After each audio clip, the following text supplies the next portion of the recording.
রান্নাঘরের ফেলে দেওয়া এই পেঁয়াজের খোসা ছাদ বাগানের গাছের জন্য কতটা উপকারী সেটি আজকে আমি আমার এই ভিডিওতে বলে দেব। এবং এই পেঁয়াজের খোসা থেকে আপনারা যেমন তরল জৈব সার তৈরি করতে পারবেন, তেমনি এই পেঁয়াজের খোসাকে কম্পোস্ট সার হিসেবে ব্যবহার করা যায়। এবং এছাড়া এর আরও একটি কাজ আছে, যেটি হচ্ছে এই পেঁয়াজের খোসাকে কিন্তু কীটনাশক হিসেবেও গাছে স্প্রে করা যাবে। আজকে আমি আমার এই ভিডিওতে সম্পূর্ণ বিষয়টি বর্ণনা করব এবং আপনাদের দেখিয়ে দিব কিভাবে এই পেঁয়াজের খোসা থেকে আপনারা তরল জৈব সার তৈরি করতে পারেন, কিভাবে এটি জৈব সার হিসেবে গাছে ব্যবহার করতে পারেন এবং এটি কীটনাশক হিসেবে গাছে কিভাবে প্রয়োগ করা যেতে পারে। এই পেঁয়াজের খোসাতে বিশেষ ধরনের কিছু মাইক্রো ও ম্যাক্রো নিউট্রিয়েন্টস রয়েছে, যা গাছের জন্য আসলে খুবই কাজে লাগে। তাই রান্নাঘরে ফেলে দেওয়া এই পেঁয়াজের খোসাগুলো নষ্ট করবেন না। এগুলো একটি ব্যাগে আপনারা চাইলে সংরক্ষণ করে রেখে দিতে পারেন। আমি এটি পরবর্তীতে আপনারা তরল সার এবং আমি যে পদ্ধতিগুলো দেখিয়ে দিব সেভাবে গাছে ব্যবহার করতে পারবেন। স্বাগতম সবাইকে, ওয়েলকাম ব্যাক টু লাইফলেন্স। আশা রাখি সবাই ভালো আছেন। আর আজকে যে তরল সারটি তৈরি করে দেখাবো আমি, সেটিতে দু ধরনের পেঁয়াজের খোসা আপনারা ব্যবহার করতে পারেন। একটি হচ্ছে কুচি কুচি করে ছোট ছোট টুকরো করে নিতে পারেন, আরেকটি হচ্ছে সরাসরি পেঁয়াজের খোসাকে তরল সার তৈরিতে ব্যবহার করতে পারেন। তবে যেটি ছোট ছোট টুকরো করে নিয়েছি আমি, বাম পাশের যে বাটিটাতে দেখতে পাচ্ছেন, সেটি আসলে সরাসরি কম্পোস্ট সার হিসেবেও ব্যবহার করা যেতে পারে। এক্ষেত্রে মাটি 1 ইঞ্চি পরিমাণ খুঁড়ে নিয়ে তার সাথে মিশিয়ে দিতে হবে এবং এভাবে জৈব সার হিসেবে এটি কাজ করবে। যদিও এটি স্লো রিলিজড জৈব সার হিসেবে কাজ করবে, আর আমি যেটি তরল জৈব সার তৈরি করাটা দেখাবো সেটি মাটির সাথে দ্রুত মিশে যাবে। আর তরল জৈব সার তৈরি করার ক্ষেত্রে আপনারা ছোট টুকরো করা যে পেঁয়াজের খোসাগুলো আছে সেটিও ব্যবহার করতে পারেন, অথবা সরাসরি এই বড় সাইজের পেঁয়াজের খোসাগুলো আপনারা ব্যবহার করতে পারেন। তরল সার তৈরিতে আরেকটি যে জিনিস প্রয়োজন হবে সেটি হচ্ছে একটি কন্টেইনার। আমি একটি প্লাস্টিকের কন্টেইনার নিয়েছি যেটিতে অন্তত 1 লিটার পানি ধরবে। আমি একটু বড় সাইজের কন্টেইনারই নিয়েছি। আমি এই কন্টেইনারে 1 লিটারের মতো পানি অ্যাড করেছি। তো প্রথমেই যেটা করতে হবে আপনাকে, সেটা হচ্ছে পেঁয়াজগুলো এর মধ্যে সরাসরি মিশিয়ে দিতে হবে। আর আমি বড় সাইজের কন্টেনার নেওয়ার পেছনে আরেকটি কারণ হচ্ছে, এর সাথে আমি চাইলে খুব সহজে আরও পানি অ্যাড করতে পারবো, অথবা পেঁয়াজের খোসাও অ্যাড করতে পারবো। আপনারা যদিও এই সরাসরি বড় সাইজের এই পেঁয়াজের খোসাগুলোকে অ্যাড করতে পারেন, অথবা এই কুচি কুচি করে তৈরি করা আমার যে পেঁয়াজের খোসাগুলো রয়েছে এগুলো অ্যাড করতে পারেন। আর ছোট টুকরো করা এই পেঁয়াজের খোসাগুলো অ্যাড করলে যে সুবিধাটা পাওয়া যাবে সেটি হচ্ছে এটি দ্রুত পানির সাথে মিশে যাবে এবং দ্রুত কম্পোস্ট তৈরি হয়ে যাবে। আমি আমার এই ভিডিওটিতে 1 লিটার পানিতে কিভাবে আপনারা তরল সার তৈরি করতে পারেন সেটি দেখিয়েছি। আপনারা আপনাদের প্রয়োজন অনুসারে পেঁয়াজের খোসাকে ব্যবহার করে আপনারা বড় কন্টেইনারেও সেই অনুপাতে তরল সার তৈরি করতে পারবেন।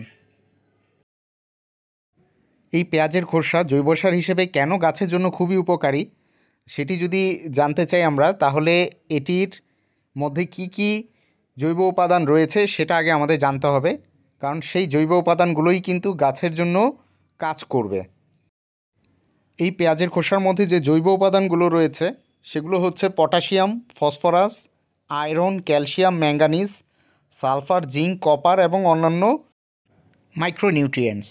আপনি যদি সঠিক সময়ে এই তরল সারটি ব্যবহার করেন এবং নিয়মিত আকারে ব্যবহার করেন, সেক্ষেত্রে কিন্তু গাছে যেমন বৃদ্ধি খুব সুন্দর হবে, তেমনি কিন্তু ফুল ফল ধারণ ক্ষমতাও বাড়বে। শুরুতেই যে কাজটা করতে হবে সেটা হচ্ছে, আপনার কাছে যে পেঁয়াজের খোসাগুলোই থাকুক সেটি ছোট ছোট টুকরো করা হলেও হবে, অথবা বড় পেঁয়াজের খোসাগুলো হলেও হবে। আপনারা সরাসরি 1 লিটার পানির মধ্যে পেঁয়াজের খোসাগুলোকে দিয়ে দিবেন। 1 লিটার পানির মধ্যে মোটামুটি 50 থেকে 60 গ্রাম পেঁয়াজের খোসা অ্যাড করতে হবে। সেক্ষেত্রে 2 থেকে আড়াই মুঠে আপনার 50 থেকে 60 গ্রাম অনুপাতে পেঁয়াজের খোসা হয়ে যাবে।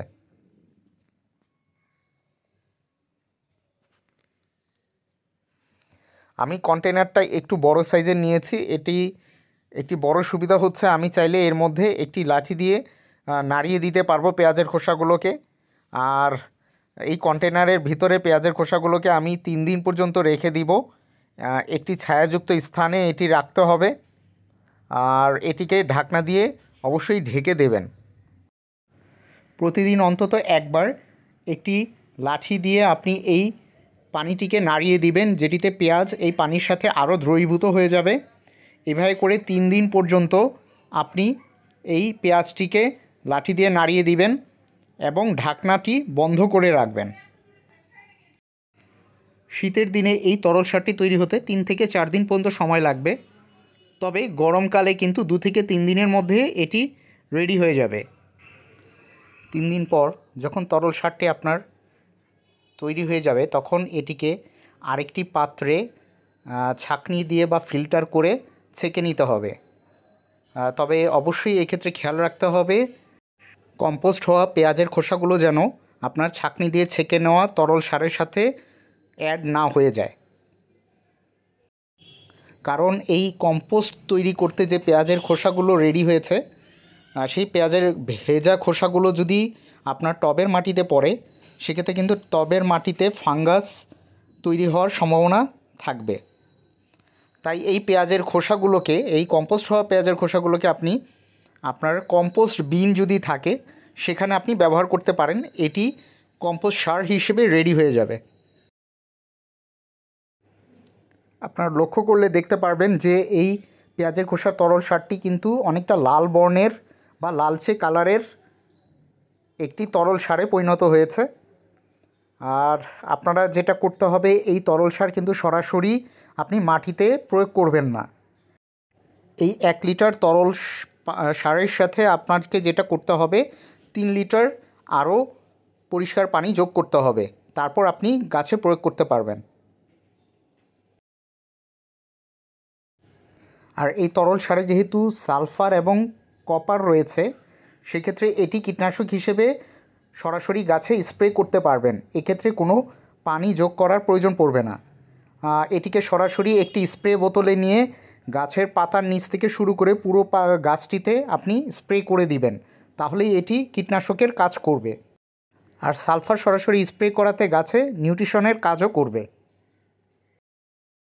আমি এই তরল সারটিকে গাছে প্রয়োগ করার জন্য 1 লিটারের সাথে 3 লিটার পানি যোগ করে তারপর আমার গাছগুলোতে প্রয়োগ করব।